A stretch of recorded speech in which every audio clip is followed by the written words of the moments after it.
নমস্কার, ভিল কিচেনে সবাইকে স্বাগত জানাই। এখন তো শীতের দিন, পিঠা পায়েস খাওয়া আর নারকেলের তক্তি মোয়া এগুলো খাওয়ার সময়। তো আজকে একটা নারকেলের তক্তি রেসিপি আপনাদের সঙ্গে শেয়ার করব। আপনারা প্রথম থেকে শেষ পর্যন্ত সঙ্গে থাকুন, আশা করছি আপনাদের ভালো লাগবে। তক্তি বানানোর জন্য এখানে দুটো নারকেল আমি আগে থেকে ছুলে ধুয়ে পরিষ্কার করে নিয়েছি। এবারে ফাটিয়ে কুড়িয়ে নিচ্ছি।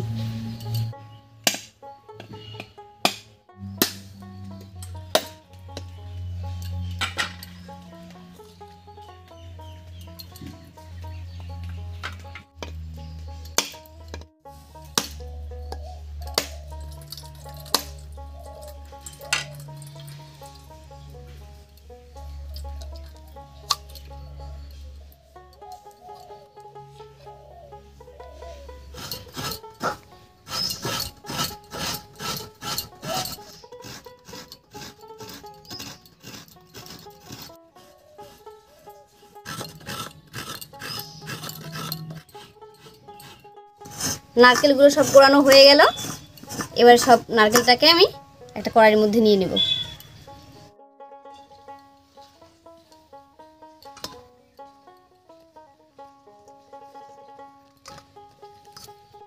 আমি যতটা নারকেল কুড়িয়ে নিয়েছি তার থেকে একটু কম চিনি দেব।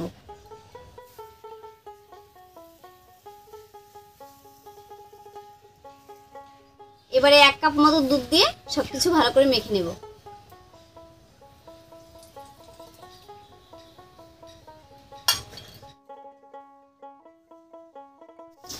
বেশ কিছুক্ষণ নারকেলের সঙ্গে চিনি ডলে ডলে মেখে নিয়েছি। নারকেলটা অনেকটাই নরম হয়ে গেছে। এবারে উনুনটা জ্বালিয়ে নেব।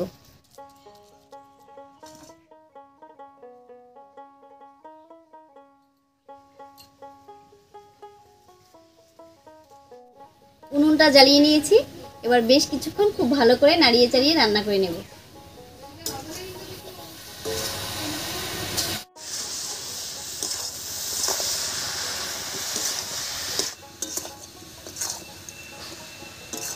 নারকেলটা রান্না হতে থাক, আর এই ফাঁকে আমি রুটি বেলনি পিঁড়ির মধ্যে একটু ঘি মাখিয়ে নেব।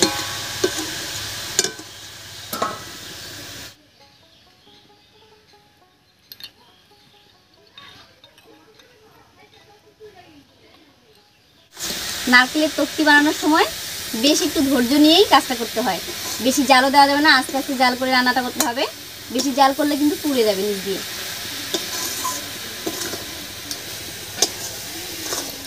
নারকেল চিনি আর দুধ দিয়ে মেশানোর পরে যে জল জল মতো হয়েছিল সেটা কিন্তু অনেকটাই কমে গেছে। এই অবস্থায় জালটা আরও কমিয়ে বেশ কিছুক্ষণ রান্না করে নেব। দেখুন, এখনও একটা কিন্তু শব্দ হচ্ছে জাল দেওয়ার পর। আর যখন এই শব্দটা বন্ধ হয়ে যাবে তখন বুঝতে হবে যে তক্তি বানানোর জন্য নারকেলটা একদম রেডি হয়ে গেছে। আঁচটা একেবারে কমিয়ে দিয়েছি, শব্দটা মোটামুটি বন্ধ হয়ে গেছে। আর হাতে নিলে দেখুন এরকম নাড়ুর মতন হয়ে গেছে। এবার নামিয়ে নেব।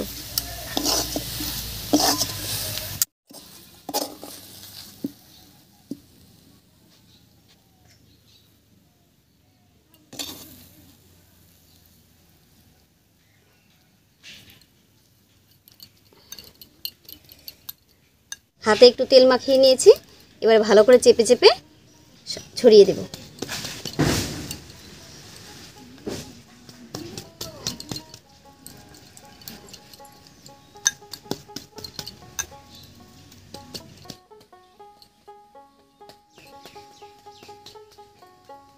এবার একটা বাটির পেছনে তেল মাখিয়ে উপরটা একটু সমান করে নেব।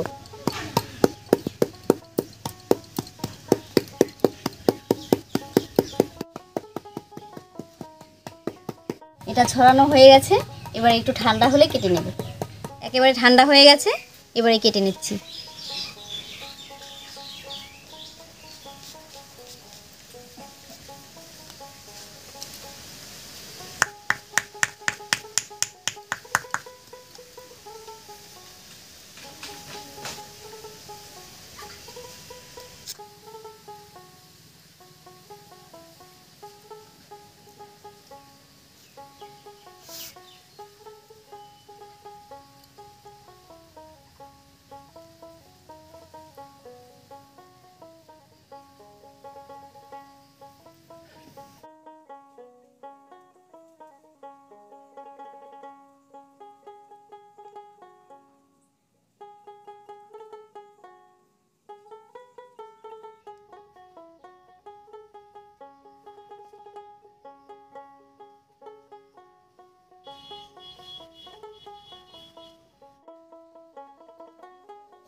তক্তির পাকটা যদি ঠিক হয় তাহলে তক্তি কাটার সময় কিন্তু ভাঙে না।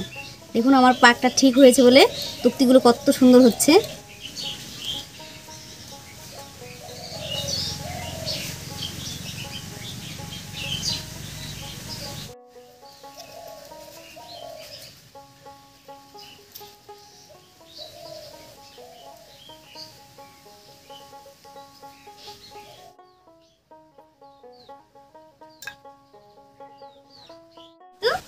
এটা কি বানাইছি বলো তো?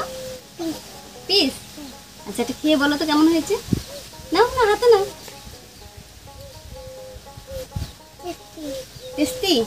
আচ্ছা তো ঋতু তো বললো টেস্টি হয়েছে। আর এমনি তো সবাই জানেন যে নারকেলের তক্তি খেতে খুবই ভালো লাগে। তো আপনাদের কেমন লেগেছে অবশ্যই কমেন্টে জানাবেন। আর ভালো লাগলে লাইক কমেন্ট শেয়ার করবেন এবং আমাদের চ্যানেলকে সাবস্ক্রাইব করে এভাবেই আমাদের পাশে থাকবেন। আজ এ পর্যন্তই, আবার কাল দেখা হচ্ছে নতুন কোনো রেসিপি নিয়ে।